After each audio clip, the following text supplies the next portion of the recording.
गुजरांवाला थाना गिरजा के इलाका में कमसिन बच्ची से मुआयना ज्यादती नामालूम अफराद ने कमसिन बच्ची को खेतों में ले जाकर ज्यादती का निशाना बनाया। पुलिस जराए कमसिन बच्ची खून में लथपथ वर्षा को मिली।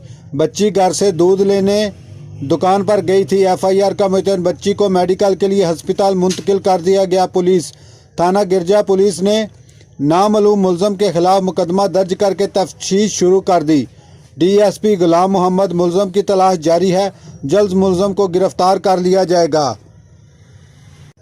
कैमरा टीम के साथ मोहम्मद सदीक, शान न्यूज़, गुजरांवाला।